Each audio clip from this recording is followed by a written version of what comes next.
नमस्कार दोस्तों, आज हम बात कर रहे हैं क्लास 10 इलेक्ट्रिसिटी चैप्टर के सेकंड पार्ट की।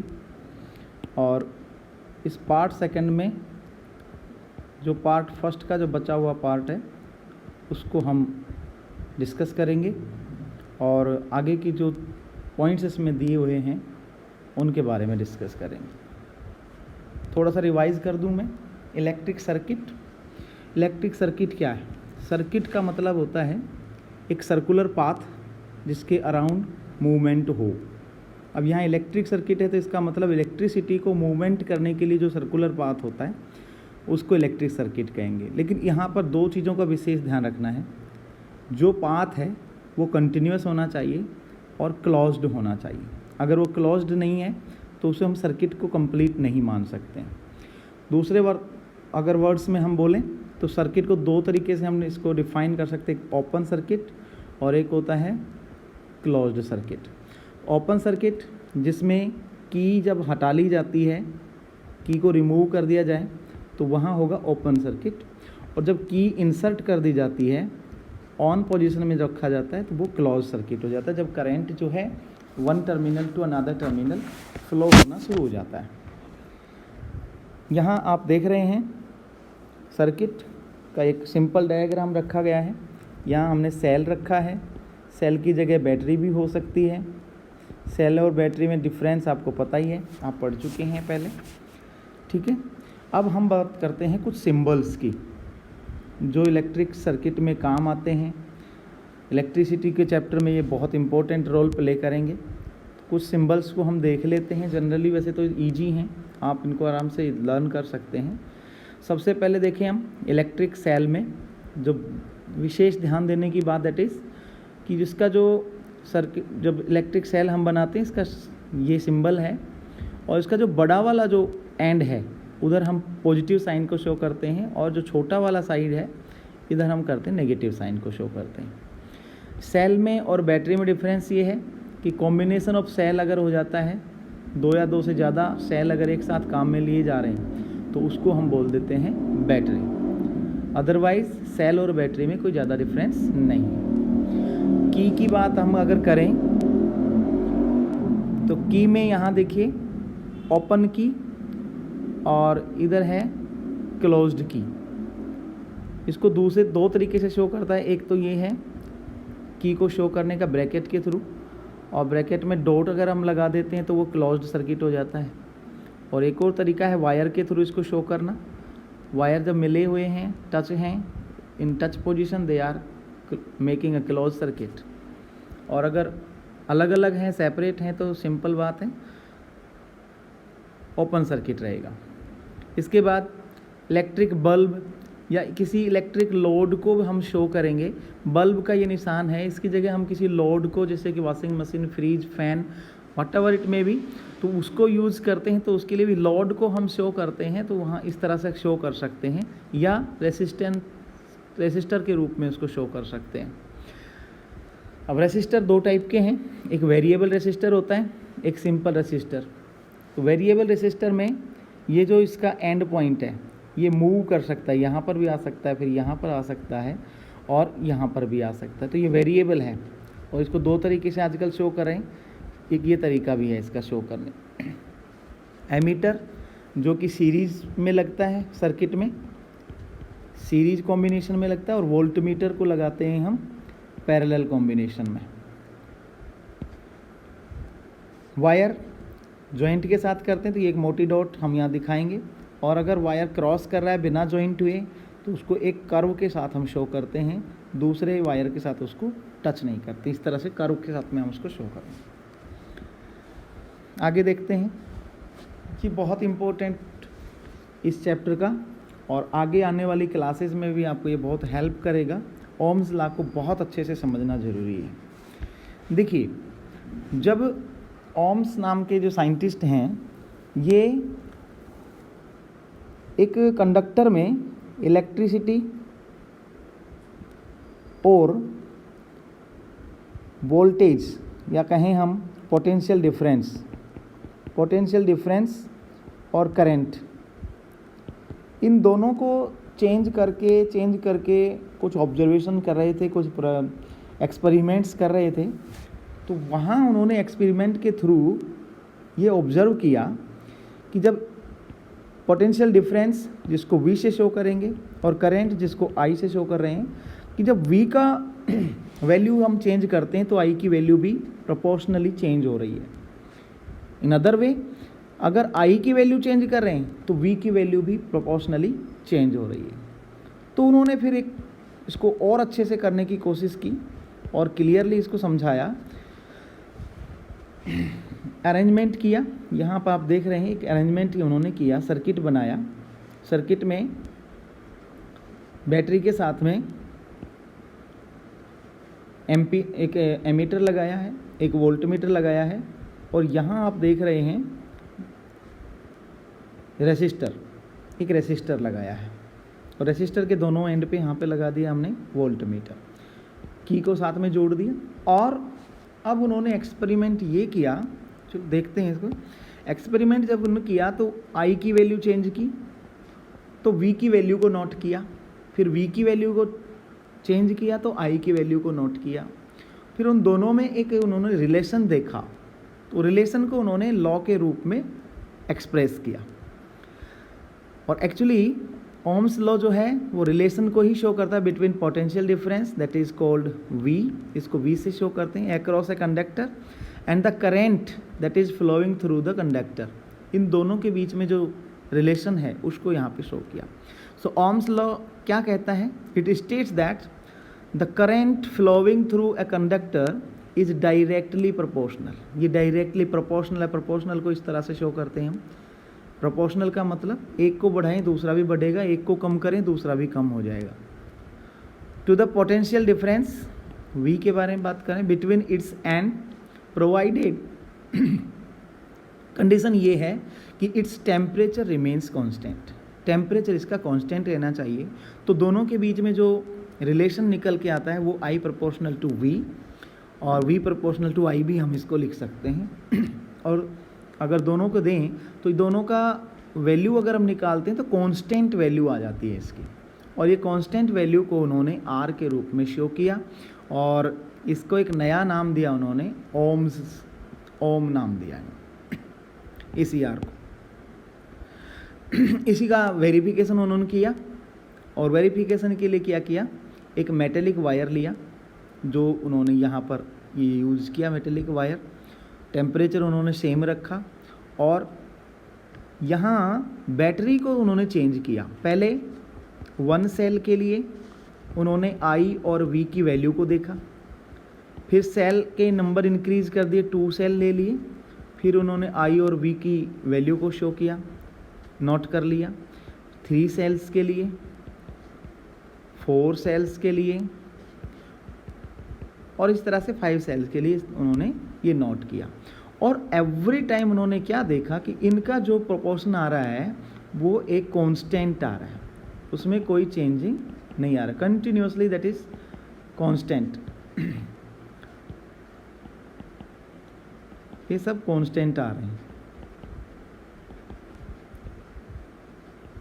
और ये उन्होंने इस तरह से इसको वेरीफाई कर सकते हैं हम कि I और V की जो वैल्यू है वो कांस्टेंट होती है, और इसी कांस्टेंट का नाम उन्होंने आगे चलकर R रखा है।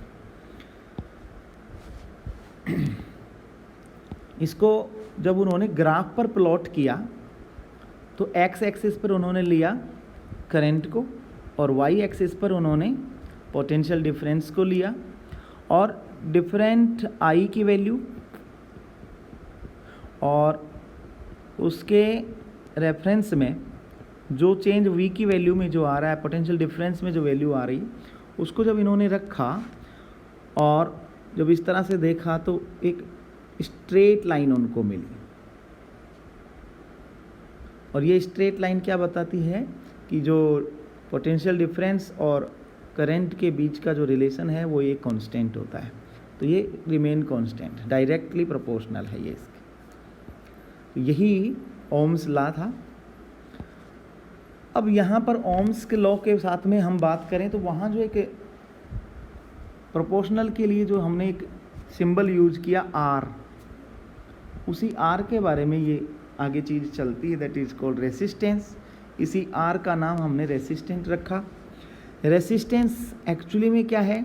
रेसिस्टेंस मतलब टू किसी का विरोध करना, मतलब फ्री फ्लो नहीं करना, उसको थोड़ा सा प्रोटेक्ट करके आगे जाने देना। जैसे कोई चीज़ मूव कर रही है तो मूवमेंट में थोड़ी बाधा डालना, वो रेसिस्टेंस है। So resistance is the property of a conductor. ये कंडक्टर की, किसी भी कंडक्टर की एक प्रॉपर्टी होती है to resist the flow of current through it. कोई भी कंडक्टर है, हाँ ये अलग बात है, किसी का रेसिस्टेंस कम हो सकता है, किसी का ज़्यादा हो सकता है, लेकिन रेसिस्टेंस सभी में है। जितने भी कंडक्टर हैं सभी में रेसिस्टेंस है।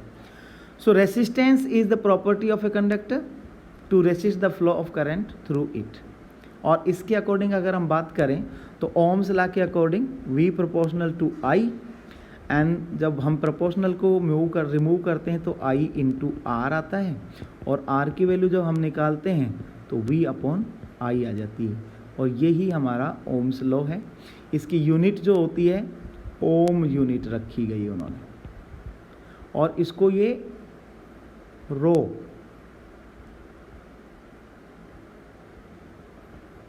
ओम के रूप में इनको शो किया। ठीक है, यहाँ तक मुझे नहीं लग रहा कोई दिक्कत है। इसके बेस पर बहुत सारे न्यूमेरिकल्स होते हैं, तो आप न्यूमेरिकल्स को ज़रूर करके देखें। मैं भी एक कुछ वीडियो डालूंगा जिसमें बहुत सारे डिफरेंट टाइप्स के न्यूमेरिकल्स को हम सोल्व करना सीखेंगे। और न्यूमेरिकल्स की सिंपल जो एक स्ट्रेटजी है कि जितने ज़्यादा आप उसको प्रैक्टिस करते हैं उतने ज़्यादा आपको कॉन्फिडेंस आता है, और कॉन्फिडेंस जब एक बार आपको आ जाता है तो फिर आप इन चीज़ों से डरते नहीं हैं। फिजिक्स का डर जो दिमाग में बैठता है वो यहीं से बैठता है बच्चे के दिमाग में, कि वो चीज़ों को अच्छे से समझते नहीं हैं और उनको सोल्व करना शुरू कर देते हैं। तो पहले चीज़ को अच्छे से समझिए, क्यों ऐसा हो रहा है।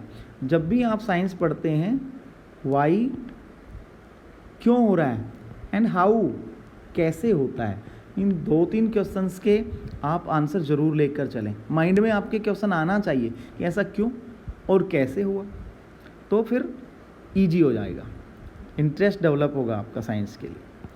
ठीक है, चलिए इसी चीज़ को यहाँ पर हम एक और चीज़ के साथ में हम देखिए। देखो यहाँ पर हमारी वैल्यू तो आ गई ओम की वैल्यू, लेकिन अब बात कर रहे हैं कि रेसिस्टेंस की वैल्यू 1 ओम। तो 1 ओम के लिए क्या होगी, उसकी वैल्यू क्या रखेंगे हम। तो सिंपल देखिए, जब हम बात करें R is equal to V upon I, अब R की वैल्यू 1 कब हो सकती है। वेरी सिंपली, अगर हम पोटेंशियल डिफरेंस को 1 वोल्ट ले लें और इलेक्ट्रिसिटी जो करंट है हमारा उसको ले लेते हैं 1 एम्पियर, तो जो R की वैल्यू होगी वो कितनी आ जाएगी 1V upon 1I 1A ampere हो जाएगा। तो ये जो वैल्यू आ रही है ये आ रहेगी 1 ओम। क्लियर।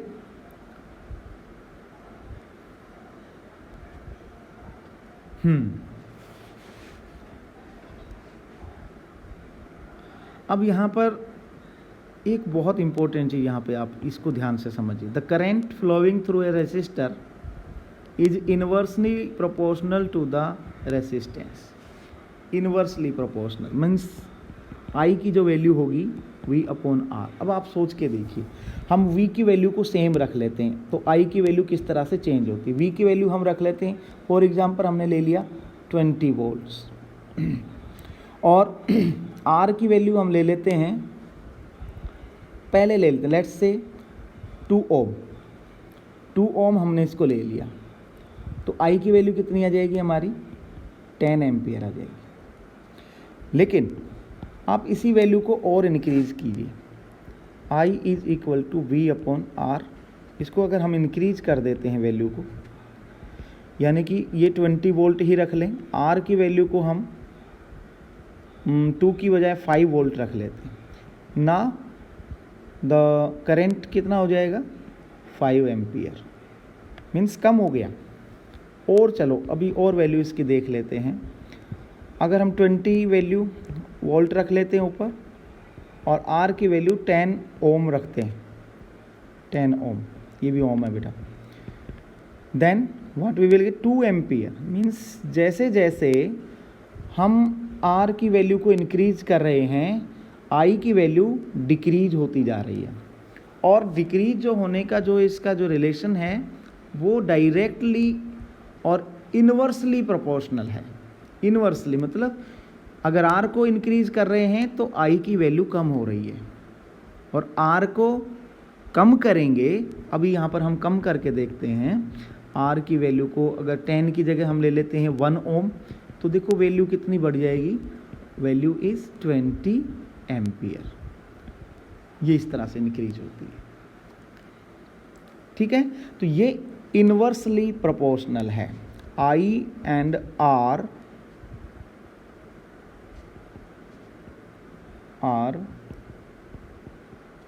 इन्वर्सली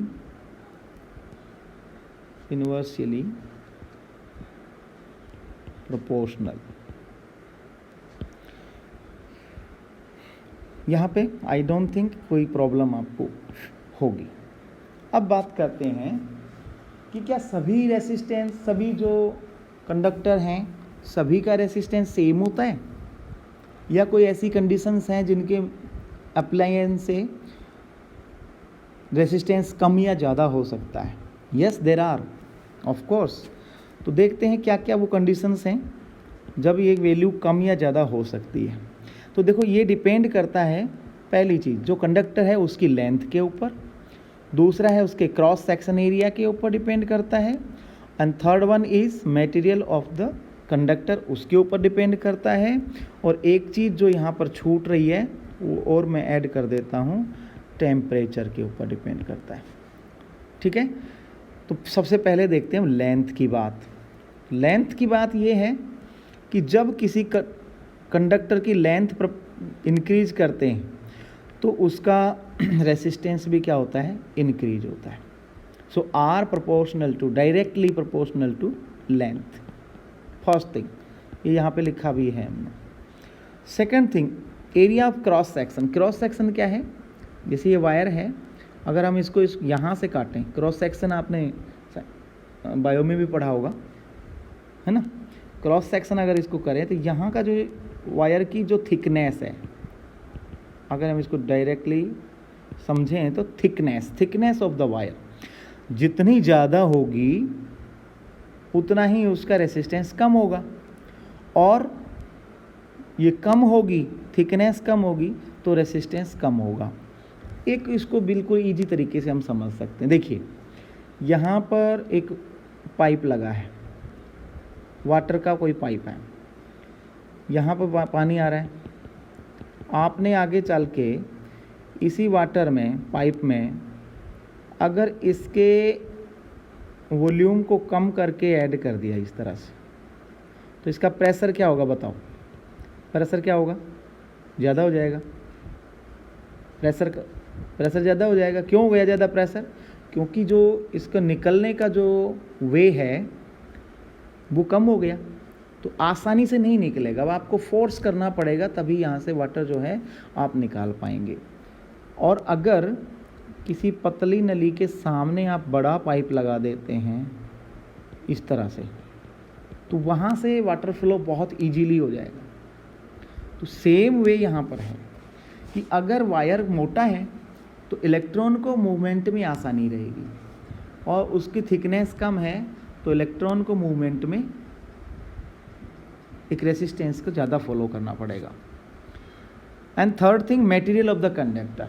डिफरेंट मटेरियल की कंडक्टिविटी अलग अलग होती है, और वो कंडक्टिविटी मैक्सिमम हमने पढ़ा था। मैक्सिमम किसके लिए, गोल्ड की कंडक्टिविटी सबसे ज़्यादा, उसके बाद सिल्वर, और बहुत सारी मेटल्स आती हैं। लास्ट में जो हमारी बचती हैं कॉपर और आयरन, जो ज़्यादा फिजिबल हमारे यूज़ के लिए हैं, क्योंकि एक तो अवेलेबिलिटी, दूसरा इनकी रेट। गोल्ड और सिल्वर को हम यूज़ नहीं कर सकते, they are very costly. Copper और आयरन को हम यूज़, इसलिए आयरन, और इसके अलावा एल्यूमिनियम, कॉपर और एल्यूमिनियम के जो वायर हैं, आयरन नहीं लेंगे, कॉपर और एल्यूमिनियम जो है इनके वायर ज़्यादा यूज़ किए जा रहे हैं, क्योंकि ये सस्ते होते हैं। और कॉपर की जो कंडक्टिविटी है वो ज़्यादा होती है एल्यूमिनियम से भी। ठीक है, यहाँ देखिए resistance is directly proportional to the length, ये डायरेक्टली प्रोपोर्शनल है, और उसके क्रॉस सेक्शन एरिया के इन्वर्सली प्रोपोर्शनल है। इसको हम इस तरह से लिखेंगे। ठीक है, to the area of cross section of the conductor. तो अब दोनों को अगर हम मिला दें, एक साथ मिलाएं, तो ये किस तरह से बनेगा देखिए, R proportional to L first, second R proportional to 1/a second. अगर दोनों के साथ में from equation 1 and 2, so R proportional to L/a आ जाएगा ना। यहाँ किसी को कोई प्रॉब्लम? और जब हम प्रोपोर्शनल मार्क को हटाते हैं तो यहाँ पे एक नया आता है जिसको बोलते हैं हम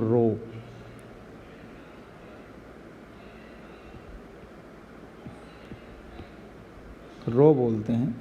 ये P के जैसा है लेकिन P नहीं है, रो इंटू L/a। ये एक नया इक्वेशन बनकर आता है, इक्वेशन नंबर 3, और इसको बोलते हैं रेसिस्टिविटी।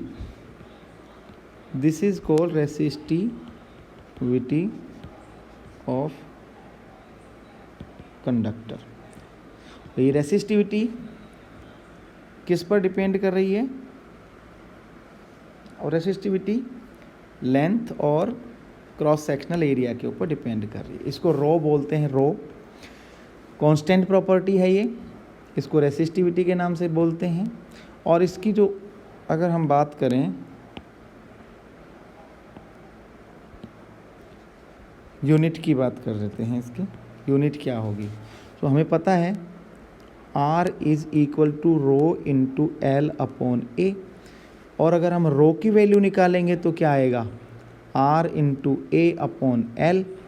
अब सबकी वैल्यू लिखिए, ये ओम है, A की वैल्यू क्या आएगी, मीटर स्क्वायर, और L की वैल्यू आएगी M। सो यहाँ M से M, एक M कैंसिल हो जाएगा, एक M यहाँ पे बच जाएगा, तो ये आ जाएगा ohm into metre. So the unit of resistivity क्या होगी, ओम मीटर, ओम मीटर होगी इसकी रेसिस्टिविटी यूनिट। ठीक है, चलिए इसकी ओम मीटर है। अब ये और इम्पोर्टेंट चीज़ यहाँ पर आपको नोट कर लें, सभी लोग इसको वेरी वेरी इंपॉर्टेंट नोट करके रखें। Conductors like metals and alloys, इनकी लो रेसिस्टिविटी होती है, रेसिस्टिविटी बहुत कम होती है, दैट इज़ इक्वल टू 10⁻⁸ से 10⁻⁻⁶, 10⁻⁻⁶ से -8 से -6 ओम मीटर इनकी रेसिस्टिविटी होती है। और इंसुलेटर्स जो हैं उनकी रेसिस्टिविटी होती है 10⁻12 से ओम मीटर से 10⁻17 ओम मीटर तक, मतलब इनकी बहुत ज़्यादा होती है रेसिस्टिविटी, और इसीलिए ये रेसिस्ट कर देते हैं और करंट को आगे फ्लो नहीं होने देते हैं। ठीक है, सो आज हम इतना ही पढ़ेंगे। आई होप आप समझ रहे होंगे। आगे हम इस लेसन में जो डिस्कस करेंगे, arrangement of resistors in series and in parallel combination, उनके बारे में हम नेक्स्ट पार्ट में डिस्कस करेंगे, क्योंकि वीडियो लंबा हो रहा है। चलिए, ओके, थैंक यू।